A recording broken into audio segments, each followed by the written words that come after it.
Mas nós temos uma essência. E quando eu falo nós, eu estou me sentindo em casa. Porque é a mesma visão, é o mesmo coração, é a mesma paixão, é as mesmas buscas. Nós queremos ser e fazer a diferença. Nós queremos sim uma boa música, nós queremos sim que os líderes se qualifiquem, nós queremos sim um ar-condicionado, olha que delícia. Nós queremos tudo isso, nós queremos um bom kids para as crianças. Nós queremos ser uma igreja organizada, mas acima disso, nós queremos ver o Senhor. Acima disso, nós queremos a presença de Deus. Acima disso, nós queremos amar e servir as pessoas. Nós queremos profetizar, nós queremos liberar cura. Foi para isso que o Senhor nos chamou. Nós queremos ter a presença de Deus aqui nos nossos cultos. Nós queremos nos render, nos quebrantar, deixar que Cristo viva através de nós.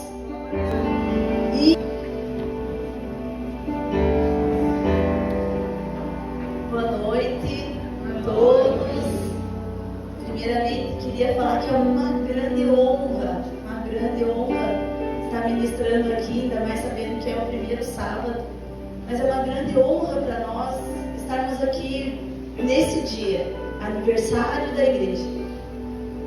Nós já tínhamos ficado muito honrados de receber o convite. E aí, quando eu recebi o convite para ministrar no sábado, aí ficamos mais honrados ainda, porque nós vamos completar 7 anos de igreja e nós sabemos que para trazer alguém para o aniversário da igreja, é alguém que a gente ama, é alguém que carrega a mesma essência que nós. Nós sabemos que é alguém que está construindo junto. É isso que eu e o Fábio a gente sempre fala. Nós não queremos só uma agenda, nós queremos construir como amigos algo que é o reino de Deus, que é a casa do Senhor. Então, primeiramente, obrigada, porque é uma responsabilidade e ao mesmo tempo uma grande alegria. Alegria mesmo. Como o pastor falou, eu me chamei Milene, sou casada com o pastor Fabiano há 28 anos, praticamente, que nós estamos juntos. 2 improváveis. Alguns aqui já ouviram nossa história. E sou mãe da Nicole, que é casada com o Gustavo. Temos o Gustavo, um filho lá também. E temos o Leonardo. Somos avós da Cecília e do Ian. O nosso maior presente na vida. O Ian e a Cecília, nossos netinhos. Então, eu sei que hoje é um dia de grande festa, de alegria. E mais uma vez, obrigada pelo convite. E 4 anos de igreja. 4 anos de igreja. Quantas histórias, quantas transformações, quantas vidas passaram por esse lugar, quantas coisas. Nós nos conhecemos, acho que aproximadamente 3 anos, né? E já temos história e vimos muitas histórias desse lugar. E eu creio que aniversário é dia de trazer a memória que dá esperança, é dia de lembrar, é dia de histórias, mas também é dia de parar e refletir. Quais são os próximos capítulos que, como Ministério Casa Farol, iremos escrever daqui para frente? O que escrevemos até aqui? O que nos trouxe até aqui? Lembrar com gratidão. Mas o que vamos escrever daqui para frente? Quais são os próximos capítulos? Eu acredito que os pastores aqui como nós, se nós falássemos há 5 anos atrás, 6 anos atrás, que seríamos pastores, que teríamos uma igreja, talvez eles não imaginavam, embora muitas vezes recebemos palavras. Então, pastor, eu estou imaginando o que serão os próximos dias. Se até aqui já escrevemos tantas coisas, o que acontecerá nos próximos dias? São dias de olhar para frente, de lembrar das promessas, lembrar do que o Senhor já falou para essa casa. Seremos mais uma igreja em Três Coroas? Seremos mais uma igreja no Rio Grande do Sul? Ou seremos uma igreja que fará a diferença? Com 100, 200 ou 2.000 pessoas? Qual é a igreja que nós seremos? O que faremos nos próximos dias? Eu estava preparando essa palavra e algo muito forte que veio no meu espírito é sobre proteja a essência. Escreva a visão, que até que quando passar correndo, os que passarem correndo vão olhar e vão lembrar do que o Senhor falou para vocês quando vocês começaram. Nós sabemos trabalhar, nós sabemos organizar, nós sabemos fazer, nós somos bons nisso. Eu falo me sentindo em casa porque nós temos a mesma visão. Nós temos o mesmo coração, nós estamos indo para o mesmo lugar como igreja. As 10 canções são as mesmas. E nós sabemos organizar, nós sabemos planejar, nós sabemos fazer. Mas o maior desafio e o que Deus está nos chamando nesses dias não é sobre fazer, é sobre trazer o que já existe no céu para a terra. É sobre ser a igreja que o Senhor Jesus já desenhou. Trazer a planta pronta, exata. É ver com clareza, com exatidão, com prontidão aquilo que o Senhor quer para nós nesses dias. Para vocês como casa. Não é somente frequentar uma igreja. É ser igreja. É ser igreja na segunda, na terça, é ser igreja no teu trabalho, é ser igreja aonde você estiver. Esse é o nosso desafio. E aniversário é maravilhoso, porque são dias de parar e pensar. Quando nós fazemos aniversário é assim, né? Nós paramos, eu estou me preparando e caminhando para fazer 50 anos. E eu estou planejando uma festa. Mas também estou fazendo, recalculando algumas rotas. Estou refletindo, pensando em coisas que foram tão boas e coisas que não foram tão boas assim, para mudar daqui para frente. E com 4 anos de idade, a criança, ela está indo para a segunda fase da infância. É onde ela já está ficando mais independente. Já não é mais, somos uma igreja nova. Sim, somos uma igreja nova, mas agora já sabemos andar. Já podemos comer um alimento mais sólido, já somos mais independentes, já sabemos fazer. E agora é daqui para frente. 4 anos a criança já está na escola, já sabe se virar, já sabe conversar. Então, com 4 anos, os fundamentos é aquilo que nós sabemos, é aquilo que é fundamento, já foi colocado. E os próximos passos determinarão o nosso futuro como igreja, o futuro de vocês como igreja. Então agora é tempo de parar e refazer a rota. Não, mas está tudo certo. Não, mas vamos ver aqui, vamos conversar mais de perto. Quem está aqui? Quem que entendeu? É isso mesmo? Vamos para frente. Esse é o tempo. Esse é o tempo, porque daqui para frente serão construídos novos tijolos, serão colocados nessa construção. É uma edificação e daqui vai ser construído. E como que está os alicerces? Com quantos aqui o pastor pode contar para construir essa grande obra? E assim como eu falei, eu não tenho nenhuma dúvida que vocês não estão aqui querendo ser somente mais uma igreja. Porque lá em Curitiba, eu acredito que aqui no Rio Grande, e vocês têm um privilégio, porque Três Coroas é uma cidade pequena, Curitiba é uma cidade enorme e tem muitas igrejas abençoadas e relevantes. E nós estamos lá, no Pinheirinho, e nós queremos ser uma igreja relevante. Nós queremos gastar sim a nossa vida com algo que vale a pena. Se for para construir uma igreja, como eu falei, de 200 pessoas, nós vamos ser igual os da tribo de Sacar, que eram 200, no meio de um exército gigante, mas eles eram conhecedores da época. Eles eram pessoas maduras, pessoas relevantes, pessoas procuravam eles. Eles faziam a diferença e eu acredito que essa é a igreja. Essa é a igreja. Então, para ser essa igreja, nós temos que sim, guardar a essência, porém, com uma outra roupagem. Então, agora, daqui para frente, não, nós temos uma essência, mas talvez muitas coisas vão precisar mudar. Talvez vão precisar organizar algumas coisas, talvez algumas coisas que o pastor veio trazendo até aqui já não cabe mais, ele vai precisar organizar. Essas coisas são um pouco desconfortantes. Nós passamos por esses processos. Mas a essência não. A essência precisa ser guardada, mas a roupa precisa ser trocada.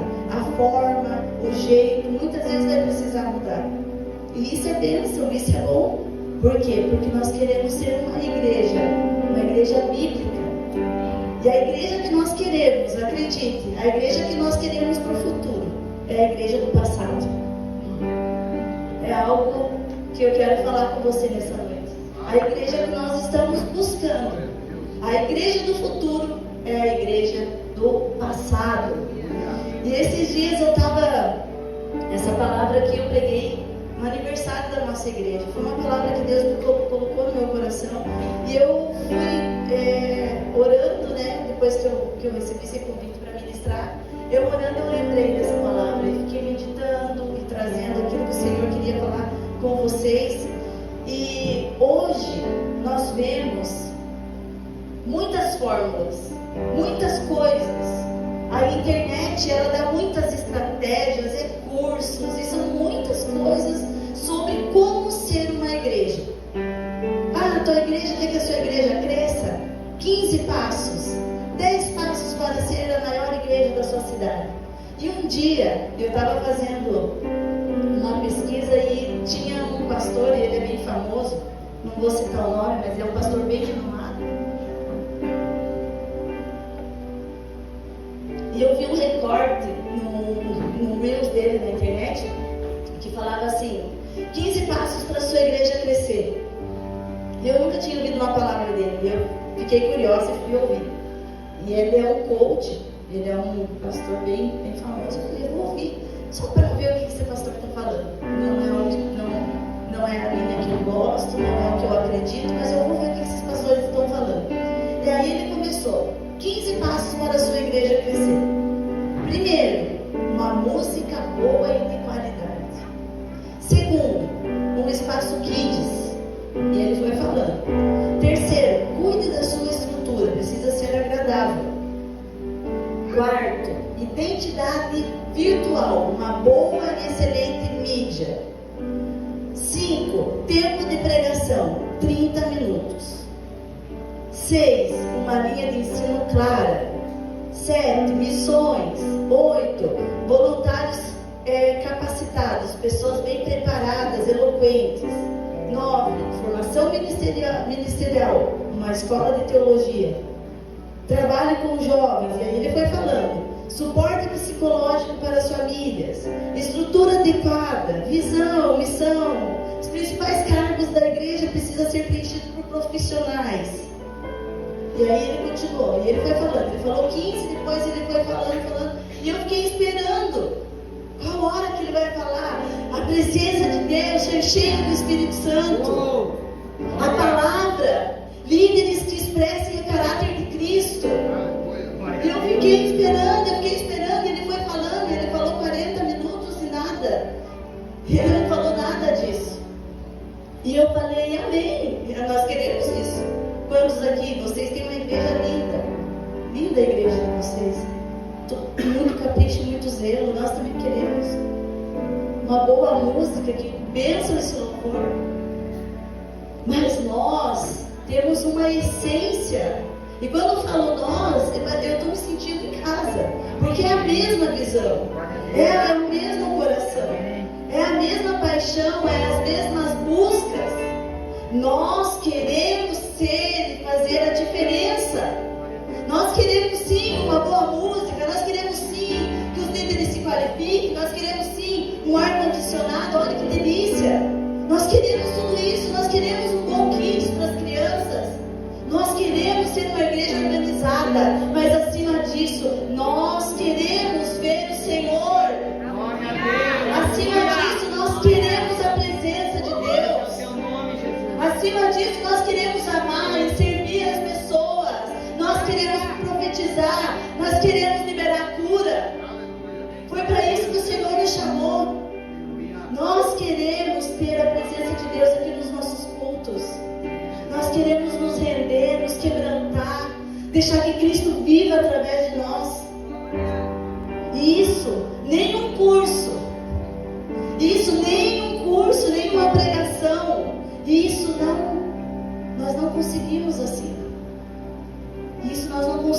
trazendo o melhor pregador internacional das nações aqui. Isso é através de uma vida. E é isso que nós queremos. Nós queremos ser uma igreja que olha para Ele, que ouve a sua voz, como Moisés, depois que terminou o tabernáculo, e fez Moisés conforme tudo o Senhor lhe ordenara. E fez Noé conforme o Senhor lhe mostrou. E fez Abraão conforme o Senhor mandou. É esse coração, é essa visão, é esses ouvidos que nós pedimos. Pai, não se trata de fazer uma igreja, nós sabemos organizar. Nós sabemos a estrutura. Nós sabemos, mas nós queremos trazer o Senhor. Nós queremos ser um pedacinho do céu na terra. Nós cremos nisso. Nós cremos, é possível. Quantos aqui querem viver isso? Amém? Nós queremos. E para nós vivermos isso, nós temos que sair do lugar de ai de ti e falar ai de mim, como Isaías, até o capítulo 6, ele falava ai de ti, até que um dia ele viu o Senhor, até que um dia ele teve uma experiência com a glória do Senhor, e ele olhou para si, ele olhou para ele, e ele falou, tem que ser a partir de mim, não é a partir do pastor, não é a partir de fulano, não é a partir de nada, é a partir de mim, ai de mim, que sou um homem de puros lábios. Nós precisamos sair desse lugar e falar, não, eu vou ser essa igreja que eu quero. A partir de mim nós vamos construir. A partir de mim vai ser. Algo que eu fico pensando, eu sempre penso, eu sempre compartilho quando eu prego lá na igreja. Jesus, ele mudou o mundo com 12 homens. Nós estamos um pouco mais de 12 aqui. Jesus, ele mudou. Paulo, ele mudou, ele impactou o mundo, implantando igrejas, pregando o evangelho. E não parou na Bíblia. Os pais da igreja, se você estudar a história da igreja, a história foi construída porque homens, simplesmente como Lutero, decidiram abrir suas Bíblias. Como os avivalistas que simplesmente fecharam a porta do seu quarto e choraram por uma nação. É homens assim que o Senhor está chamando nesses dias, para continuar uma história. Será que aqui nós temos mais reformadores? Será que aqui estão os próximos avivalistas? Nós temos que crer que é possível. Será que aqui estão os próximos mártires? E pode ser que não seja um mártir como nas igrejas perseguidas, nos países perseguidos. Mas quantos aqui estão dispostos a morrer por amor ao Evangelho? E muitas vezes morrer por amor ao Evangelho começa dizendo não. Muitas vezes para coisas pequenas que nós não estamos dispostos. Mas nós queremos construir. Nós que queremos construir essa igreja que faz a diferença, que traz Cristo para a terra. Nós precisamos, assim como esses homens, reformadores, avivalistas, e quantos nomes nós poderíamos citar? Simplesmente decidiram fechar a porta do seu quarto e com o coração quebrantado e contrito chorar, Senhor, usa a minha vida. Senhor, essa é a minha promessa, eu gastarei minha vida. Eu quero. Aqueles que estão dispostos a buscá-lo cada dia mais, a morrer para o seu eu, a tomar sua cruz e seguir, a negar a si mesmo, a sair, a romper, a sair da zona de conforto. Essa é a igreja. Essa é a igreja que o Senhor quer. Nós precisamos entender, de fato, quem somos e para que fomos chamados. Nós fomos chamados para ser pequenos cristos nessa terra. Nós somos chamados para pregar a palavra, as boas novas, ao quebrantado, nós somos chamados para libertar pessoas da escravidão. Nós somos esses. Nós somos esses. Cristo nos libertou para que hoje nós pudéssemos libertar. Cristo nos salvou para que nós pudéssemos sair e falar: Ele fez comigo. Essas são minhas, que a Bíblia fala sobre ser testemunhas. Ser testemunhas de Cristo, aonde nós estivermos. As pessoas olhar para nós e falar: não, ali tem, nossa, aquela pessoa é diferente. Não somente aqui. Essa é a igreja que vai fazer a diferença. E falando em igreja, Paulo, ele nos deixou muitas cartas, ele deixou muitas referências. Ele deixou muitas referências para nós, para que nós pudéssemos seguir. Por isso que eu falo que a igreja que nós estamos buscando para o futuro é a igreja do passado, é a igreja da Bíblia, é as cartas de Paulo, é a igreja primitiva. Os nossos maiores referenciais precisam ser esses. Hoje nós temos visto na internet, muitas vezes, nós colocamos o nosso coração em homens, e tudo bem, está certo, nós temos que ter as nossas referências, mas as nossas referências têm que ser aquela pessoa que você conhece a vida, que você está dia a dia na igreja, o teu pastor que está aqui pregando todos os domingos. Esses têm que ser as nossas referências. E as nossas referências, a maioria, escreveram coisas preciosas, deixaram pérolas preciosas para que nós pudéssemos usar. E Paulo foi que ele foi especialista em igreja. Ele é o nosso maior referencial, um implantador de igreja. Implantou a igreja e o nome do Senhor Jesus se espalhou por todos os lugares. E uma das igrejas, entre tantas igrejas que Paulo implantou, eu quero destacar uma, e é essa que nós vamos conversar hoje. Quero que você abra comigo Atos 16, do 1 ao 4.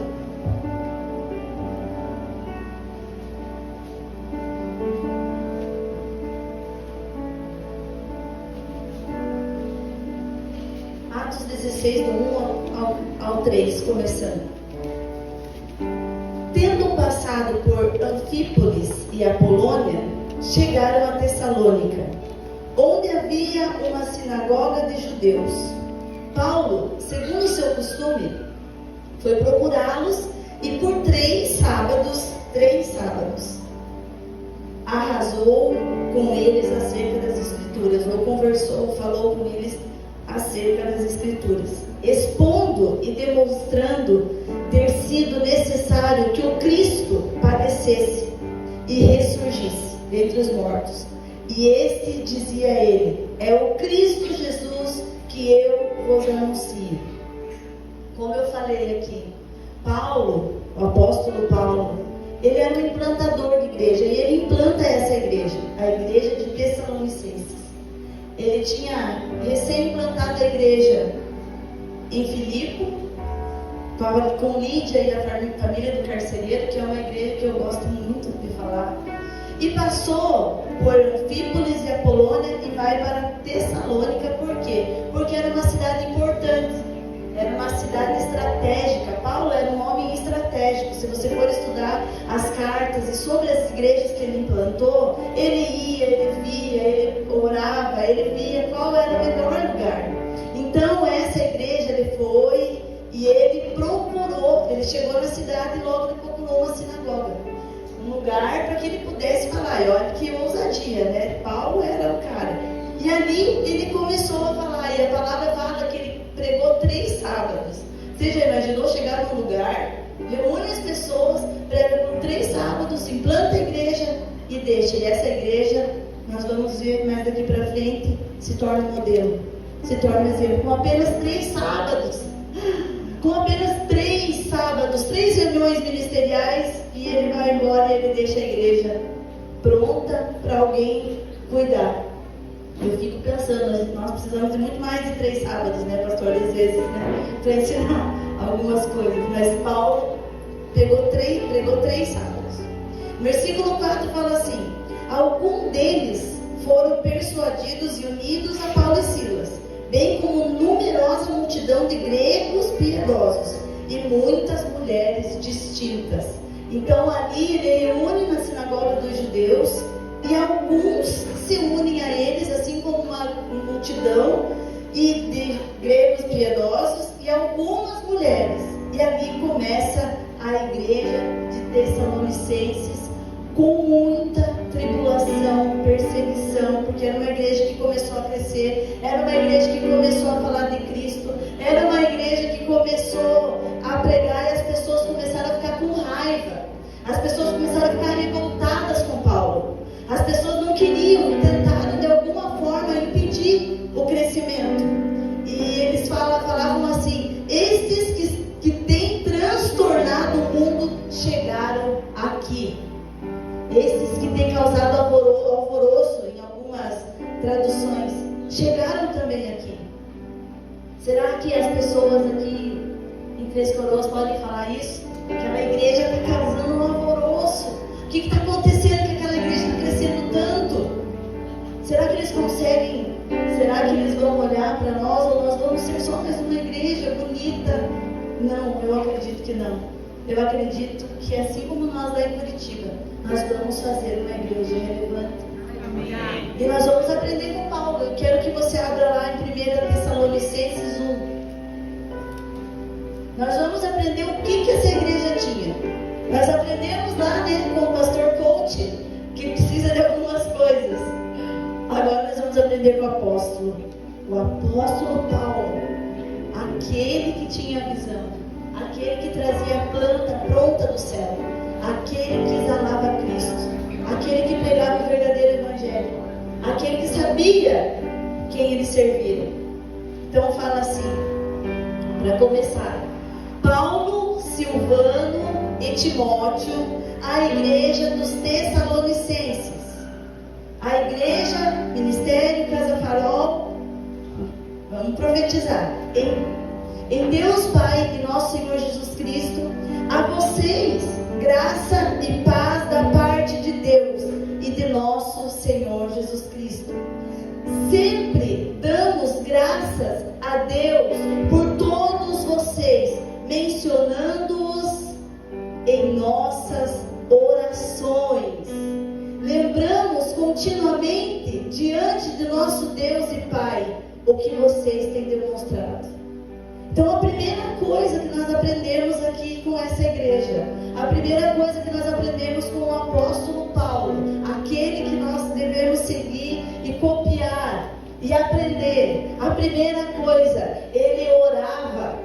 Era uma igreja que orava, era uma igreja que buscava o Senhor. Ele não era só um homem que escrevia cartas, ele não era só um homem que implantava igrejas e que sabia muitas coisas. Paulo orava. Se você ler todas as cartas, todos os escritos de Paulo, ele começa: Paulo orava sem cessar, continuamente, sempre lembro de vocês as minhas orações.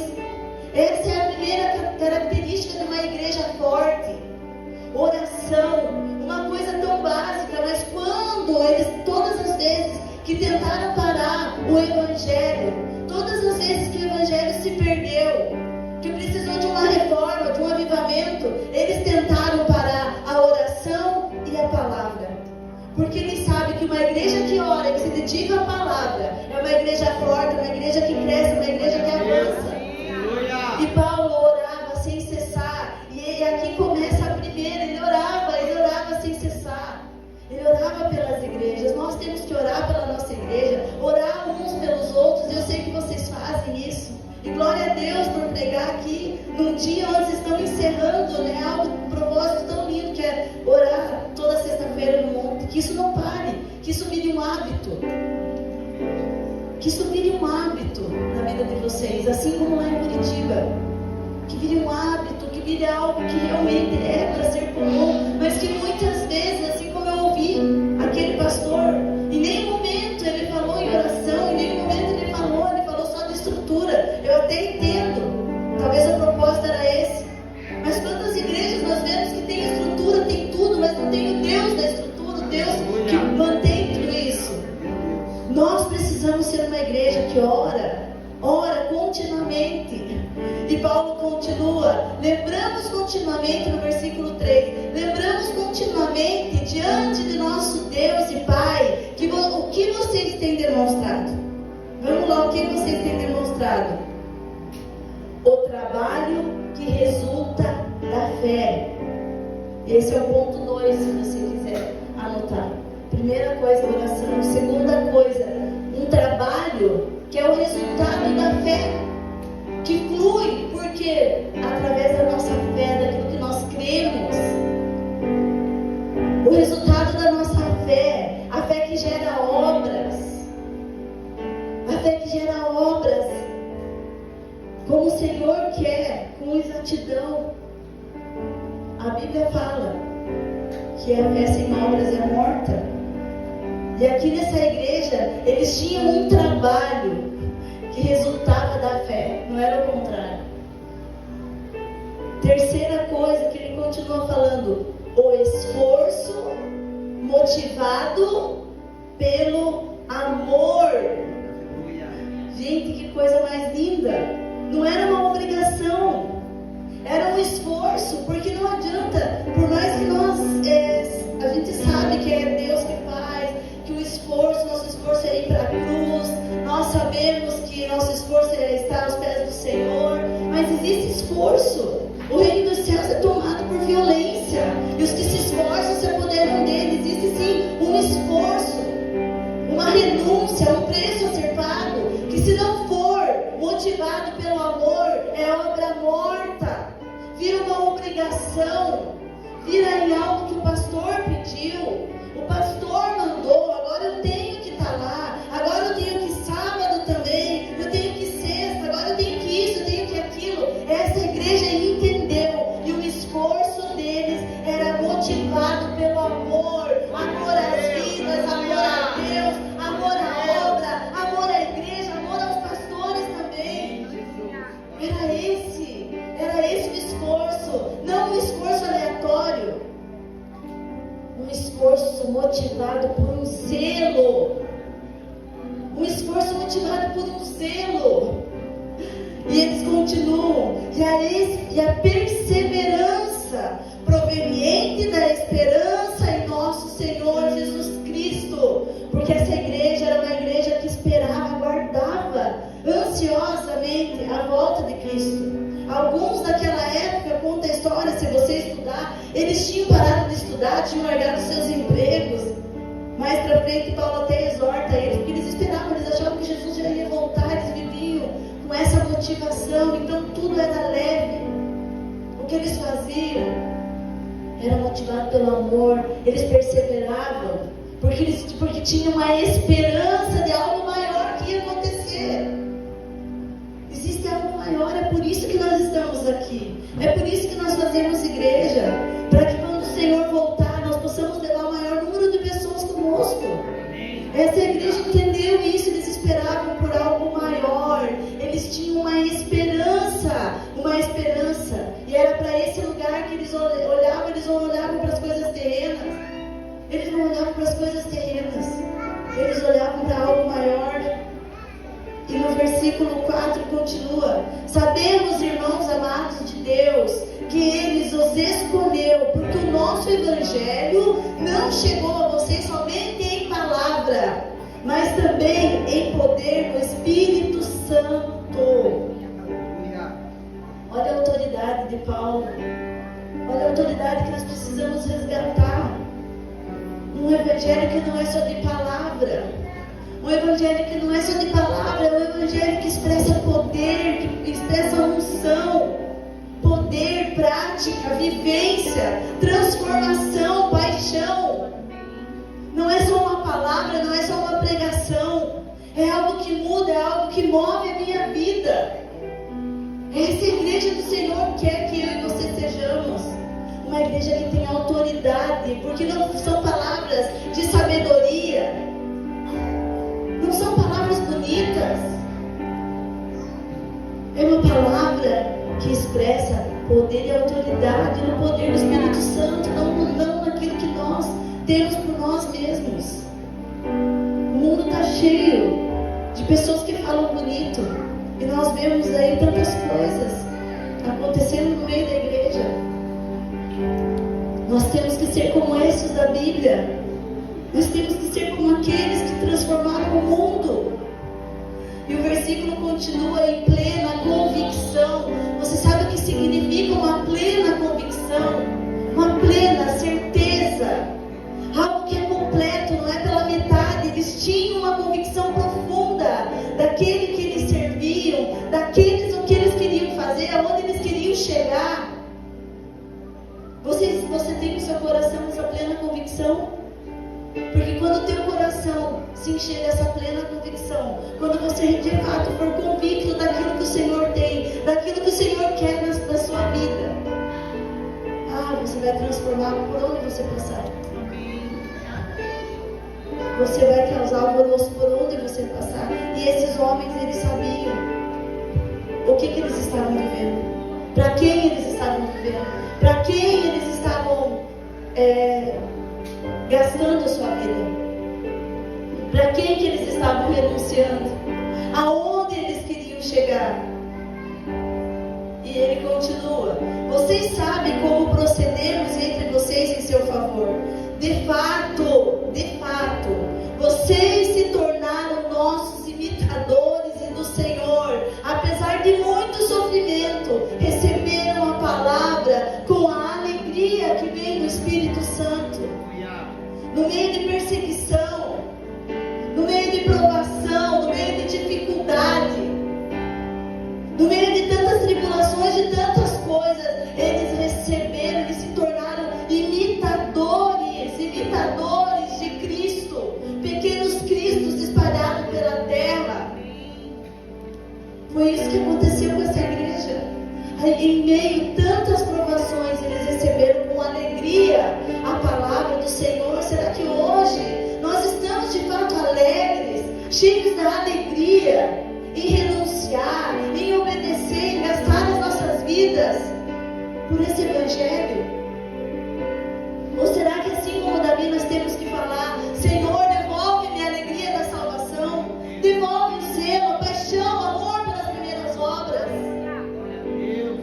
a paixão de quando eu me converti, que não importava o preço que fosse, eu pagaria o preço que fosse para ver a minha família, para ver meus amigos, para ver minha cidade inteira aos pés do Senhor. Eu estava lembrando, eu era retiro de casais, de jovens, de adolescentes, de criança, tudo que tinha na igreja, até velório, nós íamos para orar, para ver se ressuscitava. Era uma paixão, uma alegria. Sabe que nós temos que resgatar isso? Essa igreja, em meio de tantas perseguições, foi uma igreja muito perseguida. Eles tinham alegria,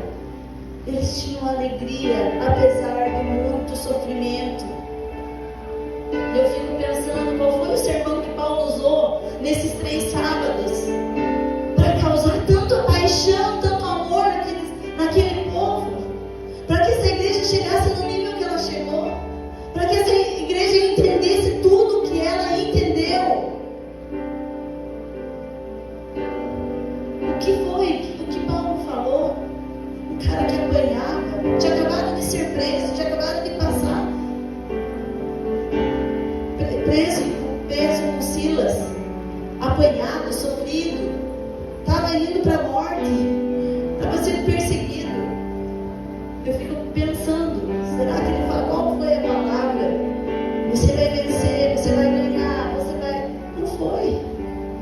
Ele estava indo para a morte, eles iam morrer literalmente. Não foi um evangelho bonitinho, fofinho. Foi um evangelho raiz. Sabe, pastor, antes eu tinha medo de pregar. Eu falava assim: nossa, minha palavra é sempre pesada, parece. Deus, me dá umas palavras mais avivadas, mais de motivação, que anime o povo. E aí o Senhor me exortou, porque é isso que nós carregamos. Nós queremos viver o evangelho verdadeiro, o evangelho raiz, como aprendemos esses dias, o evangelho raiz, o evangelho de cruz. Porque a hora que chegar o sofrimento, a hora que chegar a tribulação, é esse evangelho que vai me permanecer de pé e alegre no meio das tribulações. É esse evangelho que também salva, que também liberta, que também prospera, mas que nós temos que estar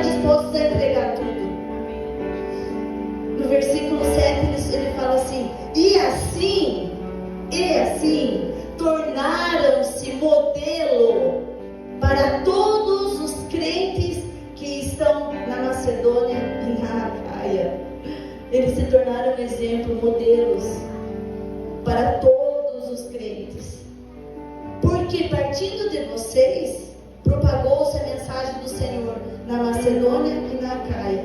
Não somente isso, mas também por toda a parte tornou-se conhecida a fé que vocês têm em Deus. O resultado é que não temos mais necessidade de dizer mais nada sobre isso. Aleluia. Você já imaginou? Que igreja é essa? Evangelizando pelo exemplo. Existe um escritor que ele falou uma frase assim: pregue em todo tempo, se precisar, use as palavras. Essa igreja não tinha necessidade de dizer mais nada, porque eles se tornaram um modelo em toda a terra, em toda a parte. Eles carregavam uma mensagem. Eles se tornaram um modelo. O resultado é que não temos necessidade de dizer mais nada sobre isso. Você já imaginou ser uma igreja assim? Eu quero isso. Não precisa falar. As pessoas vão ver as obras, as pessoas vão ver o esforço motivado pelo amor, as pessoas vão ver o que vocês vão gerar. Vocês vão ser um modelo, simplesmente fazendo aquilo que a palavra do Senhor quer. Essa igreja, a igreja que nós tanto sonhamos, a igreja que nós tanto buscamos. Eu não quero ser uma pessoa retrógrada, mas a igreja no futuro tem que ser a igreja do passado. Eu não sei você, mas é a igreja que eu sonho. Eu sonho viver o que esses homens viveram há 2000 anos atrás, mais. É isso que eu quero. É isso que eu desejo. Não existe nenhuma igreja, por melhor que seja, por o pastor mais top, mais legal que a gente conheça, não existe nenhum que possa se comparar com esses homens aqui. O que eles viveram, o que eles fizeram. Basta você ler Hebreus 12, Hebreus 11, leia o livro. E lá no 9 fala assim: pois eles mesmos relatam de que maneira vocês nos receberam, como se voltaram para Deus, deixando os ídolos, a fim de servir ao Deus vivo e verdadeiro. Deixando os ídolos, uma conversão genuína. Abandonando, deixando coisas. E ídolos aqui, eu podia falar somente uma palavra só sobre ídolos. Quantos são os ídolos do nosso coração? O que hoje você precisa abandonar para viver de fato aquilo que o Senhor tem para você? Talvez seja algo tão pequeno que você está agarrado. Talvez só seja o teu comodismo. Talvez só seja um posicionamento que você precisa. Talvez você só precise abrir sua Bíblia. Talvez você só precise fechar a porta do seu quarto. Só isso que Deus está esperando. Abandonar os ídolos e se converter numa mudança de fato, uma mudança de mente. E ele continua e ele fala assim: e esperar o Deus dos céus, o seu Filho, a quem ressuscitou dos mortos, Jesus, que nos livrará da ira que há de vir. Uma igreja que fazia tudo o que fazia, mas ela sabia para onde ela estava indo. Uma igreja que aguardava, que esperava a volta do Messias. Uma igreja que desejava por ele. E depois de um tempo, Paulo escreve a segunda carta a Tessalonicenses. Está lá no capítulo 1, versículo. Alguns versículos você pode procurar lá. Leia a primeira, a segunda Tessalonicenses na sua casa. O versículo 15 fala assim: irmãos, devemos sempre dar graças. No versículo 3 e 4. Irmãos, devemos sempre dar graças a Deus por vocês. Isso é apropriado, porque a fé que vocês têm cresce cada vez mais, e muito aumenta o amor que todos vocês têm uns pelos outros. Todo o amor que vocês têm um pelos outros. Essa é a igreja que o Senhor quer. Por essa causa nos gloriamos em vocês entre as igrejas de Deus. Por essa causa nós damos graças a Deus.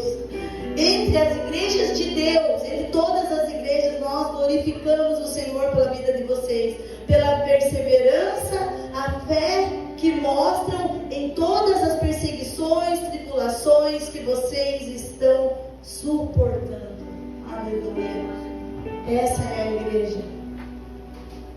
Essa é a igreja que nós queremos nos tornar.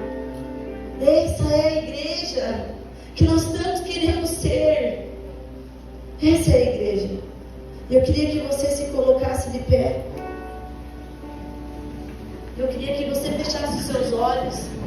Eu queria que enquanto a Vicky ministra uma canção, que você faça uma pequena reflexão antes de nós encerrarmos a palavra. Antes de nós encerrarmos a palavra. Essa casa tem uma essência. Essa casa tem uma essência, mas eu acredito que o Senhor está chamando vocês para um novo tempo, uma nova estação, mudar somente a embalagem. Você já procurou aquele perfume que se usava antigamente, mas que agora está em outro vidro, um vidro mais chique, mais bonito, mas a essência e o cheiro é o mesmo? É o que Deus vai fazer com vocês, é o que Deus tem feito com vocês, é o que Deus quer de vocês esses dias. A mesma essência. Uma igreja simples que ama, uma igreja simples que ama uns aos outros, uma igreja simples que ora, que medita na sua palavra, uma igreja que crê nos milagres, uma igreja que ora por um enfermo, que ora por cura, que ora por libertação, uma igreja que é cheia do Espírito